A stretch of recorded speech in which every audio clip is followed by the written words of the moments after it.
ఇంట్లో శ్రీచక్రం ఉండొచ్చా అనేటటువంటి ప్రశ్న చాలామంది అడుగుతున్నారు. అయితే శ్రీచక్రం పెట్టుకుంటే గనక కొద్దిగా, కొద్దిగా కాదు బాగా నియమనిష్టలు ఉండాలి. ఇందులో మొహమాటం ఏమీ లేదు. నేను కొద్దిగా అని చెప్పలేనండి. ఎందుకంటే శ్రీచక్రం పెట్టుకోవటం అంటే గనక మనం ఇంట్లో కొద్దిగా నియమనిష్టలు, కొంచెం బరువు బాధ్యతలుగానే ఉండాలి. బాధ్యతలుగానే, బరువు అన్న మాట అనకూడదు. బాధ్యతగానే ఉండాలి. బాధ్యతగా అనంటే అమ్మవారు మన దగ్గరున్నారు అని చెప్పి మనం ఎన్నో జాగ్రత్తలు తీసుకుంటూ ఉండాలి. మరి మన దేహమే దేవాలయం అయినప్పుడు, మనకున్నటువంటి షట్చక్రాలే శ్రీచక్రం అయినప్పుడు మనలో కూడా 9 రంధ్రాలు పెట్టాడు గదా భగవంతుడు. అమ్మవారు పెట్టింది గదా! మరి మనకి ఏమిటండి ఇంకా శ్రీచక్రం అంటే పెట్టుకుంటే బాధ ఏమిటండి అనంటే, అది మేరువుతో కూడినటువంటి శ్రీచక్రం. కాబట్టి దాన్ని గనక మనము 9 అంతస్తులతో ఇట్లా గోపురాల్లాగా ఉంటుంది చూసారా? పైన బిందు స్థానం ఉంటుంది. అదేమిటండి అది? మణిద్వీపం. మహాశక్తి కలిగినటువంటి మణిద్వీపం. ఆ మణిద్వీపాన్ని చేరాలి అనంటేనే అమ్మ కాళ్ళు పట్టుకుంటే అమ్మ అనుగ్రహించింది అంటూ ఏమీ లేదు.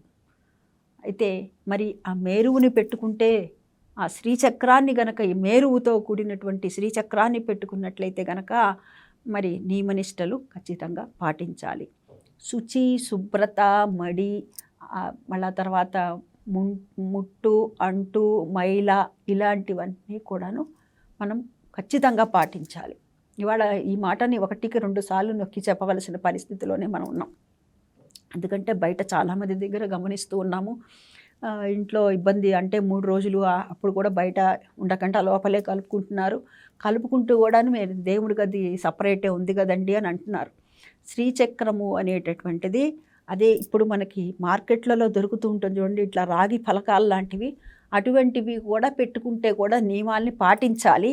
కానీ మేరువుని పెట్టుకుంటే మటుకు ఇంకా బాగా నియమాలను ఎక్కువగా పాటించాలి. మేము పాటించగలం, నేను మోయగలను అనుకున్నప్పుడు నిస్సందేహంగా పెట్టుకోవచ్చు.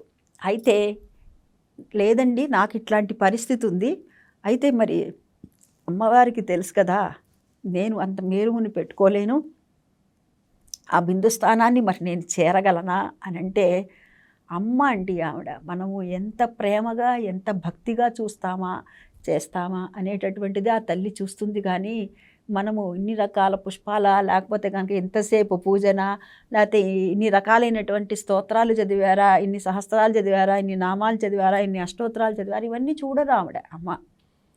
అమ్మ బిడ్డల యందు ఎప్పుడూ కూడా ప్రేమనే చూపిస్తారు. ఆ చల్లని చూపులు, ఆ తల్లి యొక్క చల్లని చూపులు మన పైన పడాలి అని అంటే అమ్మవారిని శ్రీచక్రాన్ని పెట్టుకుంటే కనుక నియమాలని, ఆ మేరువుని పెట్టుకుంటే బాగా నియమాలు ఉండాలి. శ్రీ విద్యా ఉపాసకులు మాత్రమే పెట్టుకునేవారండి, నిస్సందేహంగా చెప్తున్నాను నేను. కానీ ఇవాళ కొంతమంది చెప్తున్నారండి పెట్టుకోవచ్చుట కదా అంటే, నేను చెప్తున్నాను ఆ మేరువుని పెట్టుకోవటం అనేటటువంటిది మీరు మోయగలిగితే పెట్టుకోండి. అది మీకు మీ పెద్దవాళ్ళని అడగండి. అది ఒకటి. రెండోది అంటే మనం శౌచాన్ని గనక పూర్తిగా పాటించగలము అని అనుకున్నప్పుడు. ఎందుకంటే కలియుగంలో 4 పాదాల్లో ఒకటి శౌచము కూడా ఉంది, ఆ శౌచము కూడా ఉండదు అని చెప్పుకొచ్చారు పెద్దలు. ఎందుకని అంటే ఇది కలిపురుషుడు ప్రభావం వల్లే, వేరే ఏమీ లేదు. ఒక్క పాదం మీదే ఉంది ధర్మం అనేటటువంటిది అని. సరే, ఇక మరి ఫలకం అనేటటువంటిది పెట్టుకోవచ్చా అంటే, దీనికి కూడా కొంత నియమాలు అనేటటువంటిది పాటించాలండి. ఈ వీటికి కూడా అంటే అంటు, ముట్టు, మైల ఇలాంటివి ఏమీ కూడా కలవకూడదు అసలు. మరి నేను అమ్మవారి పూజ చేసుకోవాలనుకుంటున్నానండి అంటే, ఏదైనా నేను అమ్మవారికి పూజ చేసుకోవాలి అని అంటే అమ్మవారికి ఇంత అంగుష్ట మాత్రంలో ఏదైనా సరే ఒక విగ్రహాన్ని తెచ్చుకోండి. ఎప్పుడు కూడా ఇంత దాటకూడదు. ఇంత దాటితే గనక మళ్ళా మనం నియమం అనేటటువంటిది పెంచుకోవాలి. అదేవిధంగా అమ్మవారికి అమ్మవారికనే కాదండి, ఏ విగ్రహం అయినా కానీ మనం ఇంత మాత్రం అంగుష్ట మాత్రంతోనే పెట్టుకోవాలి. అంతకంటే ఎక్కువగా పెట్టుకున్న ఎడల ఏమవుతుంది అని అంటే, ఉదాహరణగా మనం లౌకికంగా చెప్పుకున్నట్లయితే కనుక ఈ విగ్రహం పెరుగుతున్న కొద్దీ కూడా నైవేద్యం అనేటటువంటిది పెంచుతూ ఉండాలి.